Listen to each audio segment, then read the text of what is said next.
આ છે મહાભારત, એક ધર્મ યુદ્ધ છે આ, વિધાતાનું છે વિધાન આ. અગ્નિ પરીક્ષા છે આ યોદ્ધાઓની, ધર્મ અધર્મની આ મહાકહાની. આ છે મહાભારત, ધર્મ યુદ્ધ મહાન, ધર્મ યુદ્ધ મહાન.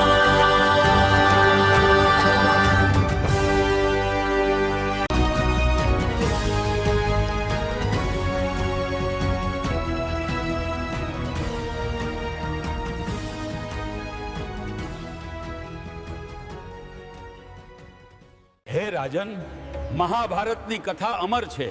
તે ધર્મ, અર્થ, કામ અને મોક્ષનો માર્ગ બતાવે છે. હે હસ્તસેન ઘોડા પર બેસી ઘરે પરત આવવા નીકળે છે. 7 દિવસ પછી તેઓ તેમની નગરી અયોધ્યા પહોંચે છે અને તેમની રાણીઓને એક પોપટ વિશે પૂછે છે. ક્યાં છે પોપટ? હે સ્વામીનાથ, જ્યારથી તમે એ પોપટને લઈ ગયા હતા ત્યારથી અમે એને જોયો જ નથી. પોપટ અહીં આવ્યો જ નથી. પોપટ અહીં આવ્યો જ નથી તો ક્યાં ગયો હશે? અરે રે, ખરેખર મારા ભાગ્યમાં સંતાન સુખ જ નથી. અને હે રાજન, રાજા હસ્તસેને આપેલો પાંદડાનો દડિયો પોપટની ચાંચમાંથી છૂટી સમુદ્રની અંદર જઈને પડે છે. હે જન્મેજય રાય, પોપટની ચાંચમાંથી સમુદ્રમાં પડી ગયેલો પાંદડાનો દડિયો એક માછલી ખાવાનું સમજી ગળી જાય છે.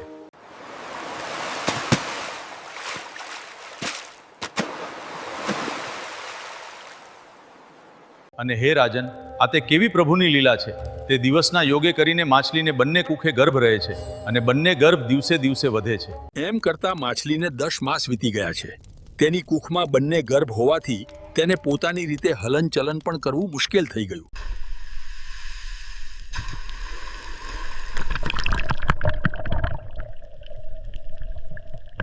અને આખરે તે માછલી યમુના નદીમાં તણાતી તણાતીને અયોધ્યા નગરની નજીક આવે છે. ત્યાં યમુના કિનારે એક દાસરાજ નામનો એક માછીમારે પાણીમાં ઝાડ નાખી તેમાં આ માછલી ભરાઈ ગઈ.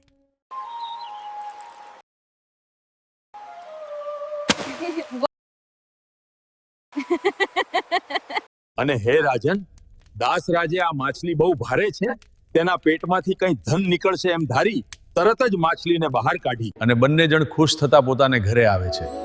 અને ઘરે આવી દાસરાજ પોતાની પત્નીને પાસે બોલાવીને હાથમાં એક ખડગ લે છે અને પછી આ ઢીમરે ખડગ વડે માછલીના 2 ઊભા ચીતડિયા કરે છે અને માછલીની કુખમાં 2 બાળકોને જોઈ આશ્ચર્ય પામે છે.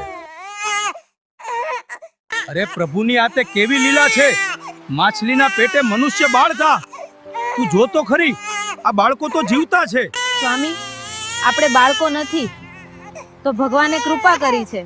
લઈ લો આ બંને બાળકો ને આપણે રાખીશું. આપણા રાજા વનમાં તપ કરવા ગયા હતા પણ છતાં પુત્ર ના પ્રાપ્ત થયો. જેને પુત્ર જોઈએ છે તે ન થયો. અને માછલી ને મનુષ્યના બાળ, આપણે આ બાળકોને રાખીએ તો સારું છે. પણ આ વાત જાહેર થાય તો રાજા આપણને પૂછશે કે આ બાળકો કોના છે.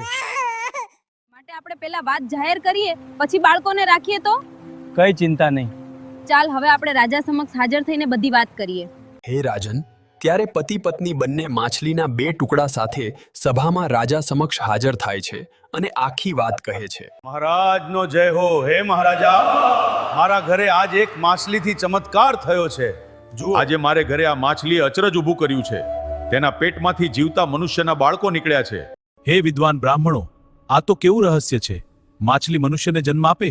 તમારા જ્ઞાનનો ઉપયોગ કરી આનું રહસ્ય મને જલ્દી કહો છો. હે પરીક્ષિત નંદન, જન્મેજય અને બ્રાહ્મણો અને વિદ્વાનોએ જ્ઞાન વડે નિષ્કર્ષ કાઢ્યો કે આ બાળકો તો રાજા હસ્તસેનના જ છે. પરંતુ રાજાને આ વાત કરીશું તો રાજા ગુસ્સે થઈને કંઈ વિઘ્ન કરે તો એમ સમજી સૌ મૂંગા થઈ બેસી રહ્યા. અરે હે બ્રાહ્મણો, વિદ્વાનો, આટલી બધી વાર કેમ થઈ? કેમ કઈ જવાબ આપતા નથી? કેમ મૂંગા બેસી રહ્યા છો? અરે ઓ અભણો, જો સમજ ના પડતી હોય તો ભભૂતિ ચોળો અને વનમાં જઈને રહો. અહીંયા કોઈ કામ નથી. તમારા પોથા પાણીમાં નાખો. આમ રાજાને અતિશય અકળાયેલો જોઈ એક અધીરા બ્રાહ્મણથી નહીં રહેવાયું. તેને રાજાને સ્પષ્ટ કહી દીધું. હે મહારાજ, ગુસ્સો ના કરતા. આ બાળકો તમારા જ છે. એમના દેખાવ પણ તમારા જેવો જ છે. અરે હે અજ્ઞાની જુઠ્ઠા બ્રાહ્મણ, તું આ શું બોલે છે? તમે ખોટું બોલો છો બ્રાહ્મણ. માછલીના પેટમાંથી જન્મેલા મારા બાળકો કેવી રીતે અરે હોઈ મિત્ર, શકે? તારે આ બધું રાજાને કહેવાની જરૂર નહોતી. તારા કારણે રાજા અમને પણ દંડ કરશે, પણ મેં તો ફક્ત સત્ય જ કહ્યું. સત્યથી રાજા રિસાય છે. આમ રાજા ગુસ્સે થવાથી બ્રાહ્મણો વિદ્વાનો ગભરાઈને નારદજીને પ્રાર્થના કરે છે અને નારદજી ત્યાં પ્રગટ થાય છે અને રાજાને ત્યાં રોકે છે. હે નારદજી, તમે તો બધે ભ્રમણ કરો છો, તેથી તમને તો આ રહસ્યની બધી જ ખબર છે. કૃપા કરો, અમને રાજાના પ્રકોપથી બચાવો. હે રાજા હસ્તસેન, શા માટે બ્રહ્મ હત્યાનું પાપ માથે લે છે? આ બ્રાહ્મણ કદાચ સાચું જ કહે છે. આ બાળકો તારા છે. તું બાળકો માટે વન ગયો હતો, તને યાદ છે ને? અને એક પોપટના કહેવાથી તમે તમારું પૌરુષ દ્રવ્ય પાંદડાના દળિયામાં આ પોપટને આપ્યું હતું. પછી શું થયું તેની તમને ખબર છે? તો સાંભળો રાજા અને પ્રજાજનો. આ પોપટ સમુદ્રના રસ્તે જતો હોય છે, ત્યાં એક બાજ પક્ષી તેને ઘાયલ કરી દે છે. તે પોતાનો જીવ બચાવવા તે પાંદડાનો દળિયો સમુદ્રમાં ફેંકી દે છે અને ઘોર વનમાં હંમેશ માટે ચાલ્યો જાય છે. ત્યારબાદ હે રાજન, સમુદ્રમાં પડેલો એ દળિયો એક માછલી ખાવાનું સમજી તે ગળી જાય છે અને એ માછલી ગર્ભવતી બને છે. પછી તે માછલી તણાતી તણાતી યમુનાજીમાં આવે છે અને તે આ માછીમારની જાળમાં સપડાઈ જાય છે. હવે બોલો રાજન, આ બાળકો કોના છે? આ રીતે નારદજીએ કહ્યું એટલે રાજા થોડો ઝંખવાણો પડી ગયો.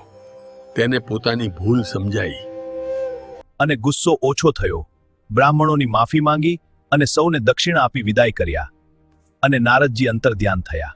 પછી રાજા હસ્તસેન માછીમાર દાસરાજને બોલાવે છે અને કહે છે, હે દાસરાજ, નારદજીના કહેવા પ્રમાણે બધી હકીકત જોતા હવે આ બાળકો મારા છે. અરે ઓ મહારાજ, વાહ વાહ વાહ, આ શું બોલો છો બા? આ બાળકો તમારા હતા તો યમુનાજીમાંથી કેમ હજી કેમ બહાર નહોતા કાઢ્યા? તમારા પ્રશ્નો વાજબી છે. હે રાજા, અમે ગરીબ પ્રજા પર દયા કરો. જો તમારે બાળકો છીનવી જ લેવા હોય તો એમને એમ લઈ લો. શાંત થાવ, હું સમજી શકું છું તમારી પીડા, તમારી ચિંતા સાચી છે. હે દાસરાજ, તારું દિલ દુભાવીને મારે પુત્રો નથી જોઈતા. તારા નિશાસા મારે ના જોઈએ, નહીં તો મારો પરિવાર નહીં વધે. હે દાસરાજ, તને તો ખબર છે કે મારે પણ સંતાન નથી, તો હું આવું તો નહીં જ વિચારું. મહારાજ, મારે પણ છોકરા નથી. હે દાસરાજ, તારે બાળકો શું કરવા છે? હું તને ઘણું બધું ધન આપીશ. મહારાજ, ભલે અમે ગરીબ છીએ, પણ છોકરા તો સૌને વાલા હોય. મારા 2 પુત્ર પુત્રીના બદલે હું ધન નહીં લઉં, અને જો તમે ચાહો તો મારી ઝૂંપડી લઈ લો. ચિંતા ના કરીશ, કંઈક રસ્તો આ પંચ કાઢી આપશે. હે રાજન, પછી રાજા હસ્તિસેન આ પરિસ્થિતિનો ઉકેલ કાઢવા માટે નગરના પ્રામાણિક માણસોનું એક પંચ નિમે છે